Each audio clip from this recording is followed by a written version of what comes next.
দয়াল নবীর নজরে পড়ে যায়। আমার নবী পেছন থেকে ডাক দিছে, ও সাদে সালমি। ওই কালো যুবকটার নাম হলো সাদে সালমি। নবী ডাক দিয়ে বলে, তোমার তো যুদ্ধের ময়দানে আসতে বলি নাই, কাফেরদের রক্ত দিয়া তোমার কালো দেহটা লালে লাল হয়ে গেছে। তুমি তো এতক্ষণ বাসর ঘরে থাকার কথা, তুমি ওই দুনিয়ার ভালোবাসা বাদ দিয়া আল্লাহ তার নবীর প্রেম আর ভালোবাসায় ডুব দিয়া যুদ্ধের ময়দানে কেন আসছো? নবীজি পেছন থেকে আওয়াজ দেওয়ার সঙ্গে সঙ্গে হযরত সাদে সালমি কালো মানুষটা মাথাটা একটু পেছনের দিকে ঘুরাইয়া নবীরে দেখতে গেছে। যেমনি নবীরে দেখতে গেছে একটু অন্য মনস্ক হইছে। একজন কুলাঙ্গার কাফের সাদে সালমিরে শহীদ করে জান্নাতের মেহমান বানাইয়া দিছে। আমার ভাইরা, যুবকদের জন্য আমি হাদিস থেকে আল্লাহকে ভালোবাসার, নবীকে ভালোবাসার ছোট্ট একটা ঘটনা প্লেস করব। খুব গভীর মনোযোগ। কালো মানুষ আফ্রিকার গোলামদের মতো কালো, চেহারাটাও ভালো না, দেখতে সৌন্দর্য নাই। যুবক মানুষ, অনেকদিন পর্যন্ত পরিবারের লোকেরা চেষ্টা করলো ওই যুবকটারে একটু বিয়ে করাবার জন্য, কিন্তু পরিবারে বাবা ব্যর্থ, চাচা ব্যর্থ, নিজেও ব্যর্থ। যে কালো চেহারা, এলাকার কোন নারী বা নারীর বাবা পছন্দ করে না।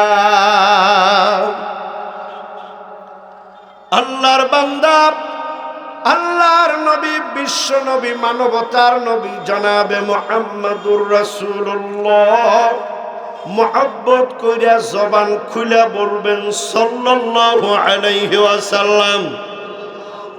আমার নবীর দরবারে হাজির হয়ে নবীর সামনে দাঁড়ায়া বলতেছে, হুজুর আমি কালো, আমার চেহারাটা ভালো না, এই জন্য এলাকার কোনো মেয়ে আমারে পছন্দ করে নাই, বিয়ে করতে পারলাম না। আজ পর্যন্ত বাবা ব্যর্থ, পরিবারের সবাই ব্যর্থ। আল্লাহ নবীর সঙ্গে সঙ্গে লিখতে জানেন না, পড়তে জানেন না।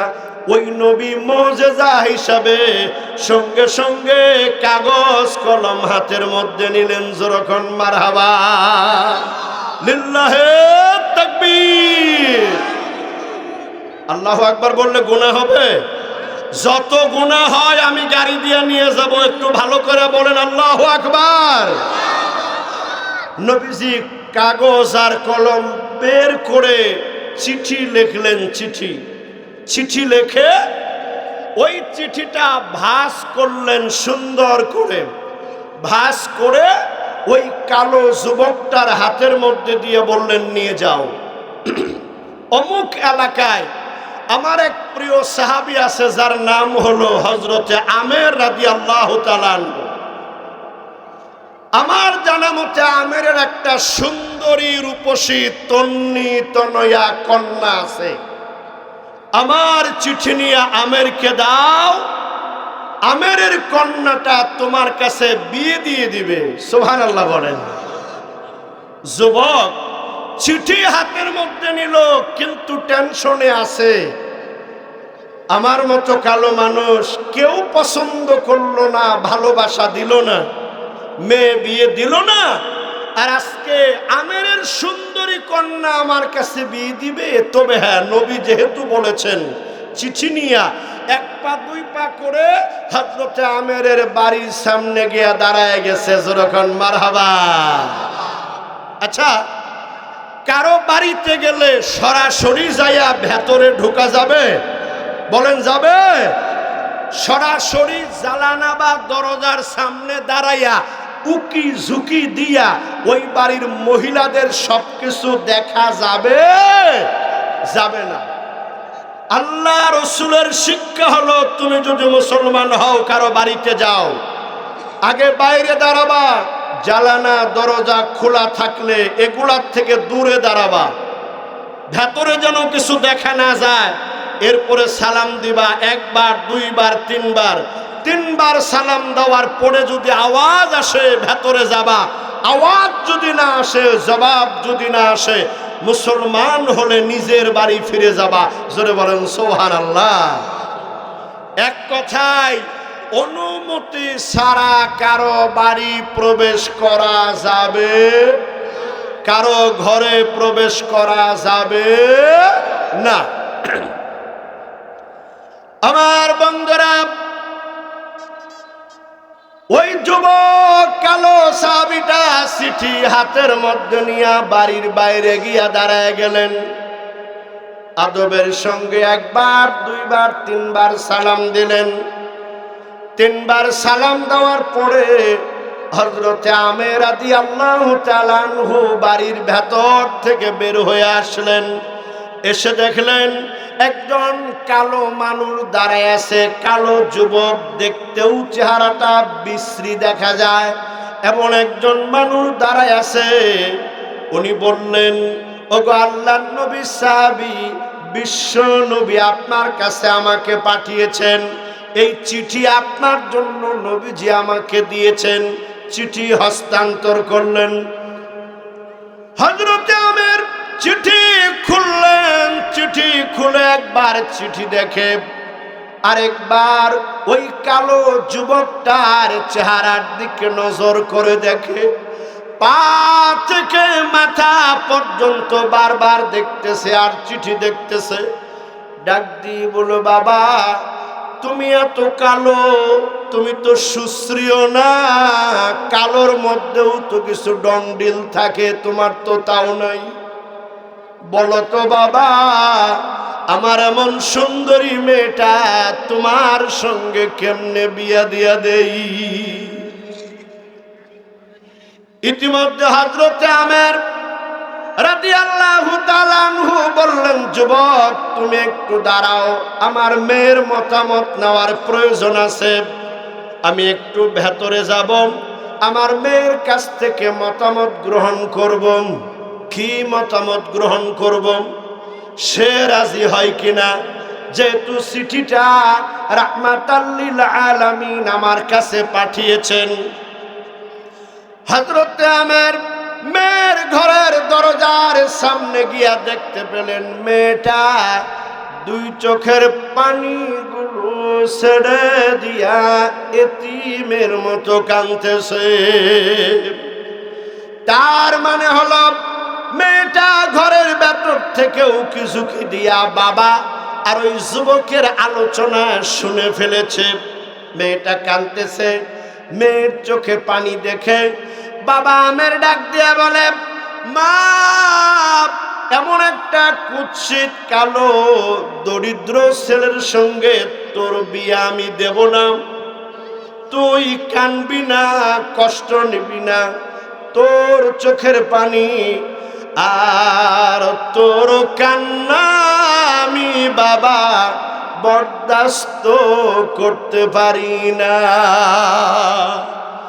মেয়েটা ডাক দেয়া বলে, বাবা আমি আজকে ওই ছেলের সঙ্গে আমার বিয়ে দিবেন এই জন্য কান্দি না, বরং আমি কান্দি অন্য কারণে। আমার হৃদয়ের মধ্যে নবীর জন্য পঞ্জীভূত ভালোবাসা আছে। আমি আমার জীবনের চাইতে আমার নবীরে বেশি ভালোবাসি। বাবা আজকের এই কালো মানুষটারে ফেরত দিয়ে দিলে তুমি হয়তো যুবক পাইবা, সুশ্রী যুবক পাইবা, ধনী মানুষ পাইবা আমার জন্য, এতে কোনো সন্দেহ নাই। কিন্তু বাবা যত সুন্দর পাত্রই তুমি আমার জন্য খুঁজে বের করো না কেন, আমার দয়াল নবীর পছন্দ করা পাত্র আর পাবো না। হযরতে আমের চোখের পানিগুলো ছেড়ে দিয়া বলে, মা মারে তুই তো আমার নবীরে আমার চাইতে বেশি ভালোবাসিস। মা, নবীর চয়েস করাই পাত্রের সঙ্গেই তোর বিয়ে হয়ে যাবে। হযরতে আমের কিছু টাকা পয়সা ঘর থেকে নিয়ে বাইরে বের হলেন। ওই কালো যুবকটার হাতের মধ্যে দিয়ে বললেন, বাবা বাজারে যাও, বিয়ের জন্য এটা কিনবা, এটা কিনবা, এটা কিনবা। সুন্দরভাবে দিক নির্দেশনা দিলেন। হযরতে আমের টাকাগুলো নিয়ে বাজারে গেলেন, দোকানদারকে দিলেন। বিয়ে করবেন, নারীর প্রেম, দুনিয়ার প্রেম। উনি বাজার করলেন শ্বশুরের টাকায়, হাদিয়ার টাকায়। বাজার করে বাড়ির দিকে রওনা হয়ে যায়। এমন সময় মদিনার পথ দিয়া কে যেন বলে যায়, ও যুবকেরা, তোমরা কারা আছো গো? চলো চলো জিহাদের ময়দানে, রাহমাতাল লিল আলামিন, আল্লাহর দিনকে বিজয়ের জন্য জিহাদে যাওয়ার আহ্বান জানাইছে। জোরে কন্যা মারহাবা। এই দাওয়াতটা ওই কালো মানুষটা, ওই কালো সাহাবীটা, ও যুবকেরা খেয়াল করো, এতদিন পর্যন্ত বিয়ে করতে পারে নাই, নবীর কারণে বিয়ের ব্যবস্থা হয়ে গেল। এমন একজন সুন্দরীর সঙ্গে আজকেই বিয়ে হবে, আজকেই বাসর হবে। এত কিছু দুনিয়ার ভালোবাসা ত্যাগ করে এই আওয়াজটা, ঘোষণাটা যখন তার কানের মধ্যে প্রবেশ করেছে, ওই যুবক দাঁড়ায়া দাঁড়ায়া আরো সুন্দরভাবে ঘোষণাটা শ্রবণ করে মনে মনে সিদ্ধান্ত নিল, এতদিন বিয়ে করি নাই, বিয়ে আরো পরে করলেও চলবে, আগে জীবনটা দিয়া আমার আল্লাহর জন্য জিহাদের ময়দানে চাঁদা দিয়া দেব। একটু জোরে বলা যাবে কি সুবহানাল্লাহ? আমার বাইরা, আমার আল্লাহর প্রেম সাগরে ডুব দিয়া কিছুক্ষণের জন্য দুনিয়ার প্রেম ভুলে গেলেন, দুনিয়ার নারীর ভালোবাসার কথা ভুলে গেলেন। সঙ্গে সঙ্গে কালো যুবকটা আবার দোকানে ফিরে গেল, গিয়ে বলল, ভাই, এই বিয়ের জিনিসগুলো আপনি জমা নেন, এর বিনিময়ে বেশি কিছু দেওয়া লাগবে না। জিহাদের ময়দানে যাওয়ার জন্য আমার একটা নতুন তরবারি দেন, আমি আগে জিহাদের ময়দানে যাব, কোরআনের ইজ্জত রক্ষা করব, নবীর ইজ্জত রক্ষা করব, আমার আল্লাহকে খুশি করব। একটা তরবারি নিয়ে ওই কালো যুবকটা জিহাদের ময়দানে রওনা হইয়া যায়। লিল্লাহে তাকবীর। কোরআন সুন্নাহর আলো, কোরআন হাদিস যেখানে, আলেম উলামা যেখানে, মাদ্রাসা মসজিদ যেখানে, আমার বাইরে ওই কালো যুবক তরবারিটা হাতের মধ্যে নিয়ে যুদ্ধের ময়দানে হাজির হয়ে যায়। ওই জিহাদের মধ্যে নবী নিজে অংশগ্রহণ করেছেন। জিহাদ চলতেছে, কাফেরদের সঙ্গে যুদ্ধ চলতেছে। ওই কালো যুবকটা বীর বিক্রমে আল্লাহকে ভালোবেসে জিহাদ করতেছে, জিহাদ করতেছে, কাফেরদের কেটে কচুকাটা করতেছে। হঠাৎ করে দয়াল নবীর নজরে পড়ে যায়। আমার নবী পেছন থেকে ডাক দিছে, ও সাদে সালমি। ওই কালো যুবকটার নাম হলো সাদে সালমি। নবী ডাক দিয়ে বলে, তোমার তো যুদ্ধের ময়দানে আসতে বলি নাই, কাফেরদের রক্ত দিয়া তোমার কালো দেহটা লালে লাল হয়ে গেছে। তুমি তো এতক্ষণ বাসর ঘরে থাকার কথা, তুমি ওই দুনিয়ার ভালোবাসা বাদ দিয়া আল্লাহ তার নবীর প্রেম আর ভালোবাসায় ডুব দিয়া যুদ্ধের ময়দানে কেন আসছো? নবীজি পেছন থেকে আওয়াজ দেওয়ার সঙ্গে সঙ্গে হযরত সাদে সালমি কালো মানুষটা মাথাটা একটু পেছনের দিকে ঘুরাইয়া নবীরে দেখতে গেছে। যেমনি নবীরে দেখতে গেছে একটু অন্য মনস্ক হইছে। একজন কুলাঙ্গার কাফের সাদে সালমিরে শহীদ করে জান্নাতের মেহমান বানাইয়া দিছে। আমার ভাইরা, যুদ্ধ শেষ হয়ে গেল, নবীজি শহীদদের লাশগুলো এক জায়গায় করে ঘুরে ঘুরে দেখতেছেন। সবার লাশ দেখলেন, কিন্তু সাদে সালমির লাশের পাশে আইসা নবী দাঁড়াইয়া গেছে, আর লড়ে না। আমার ভাইরা, নবীর দুই চোখ দিয়া পানিগুলো টপ টপ করে পড়তেছে। হঠাৎ করে সাহাবায়ে কেরাম নজর করে দেখে নবী কান্না বন্ধ করে দিয়া চোখের পানিগুলো মুছে ফেলে। নবী কেন জানি সাদে সালমির চেহারার দিকে তাকাইয়া মুস্কি মুস্কি হাসতেছে। জোরে কন্যা মারহাবা। সাহাবায়ে কেরাম ডাকতে বলে, ইয়া রাসূলুল্লাহ, ইয়া হাবিবাল্লাহ, আমরা সবাই সাদে সালমির জন্য আফসোস করতেছি, এতদিন পর্যন্ত বিয়ে করতে পারে নাই। আপনার জন্য বিয়ের ব্যবস্থা হলো, কিন্তু সেই দুনিয়ার ভালোবাসা বাদ দিয়া আল্লাহকে ভালোবেসে জীবনটা জিহাদের ময়দানে দিয়ে আজকে শুয়ে আছে। আমরা ওর জন্য আফসোস করি, কান্নাকাটি করি, কিন্তু আপনি কেন মুস্কি মুস্কি হাসেন? নবী আমার ডাক দিয়া বলে, সাহাবীরা রে, আমি নবী, তোমরা নবী না। আমি যা দেখি তোমরা তা দেখো না। সাদে সালমি আমার আল্লাহরে এত ভালোবাসছে, আল্লাহর সঙ্গে ভালোবাসা তো গভীর হয়ে গেছে। সাদে সালমির শাহাদাতে আমার আল্লাহ এত খুশি হয়ে গেছে, তোমরা তো দেখো না। আমি তাকাইয়া দেখতেছি আমার মাওলা জান্নাতের 8টা দরজা খুইলা দিছে।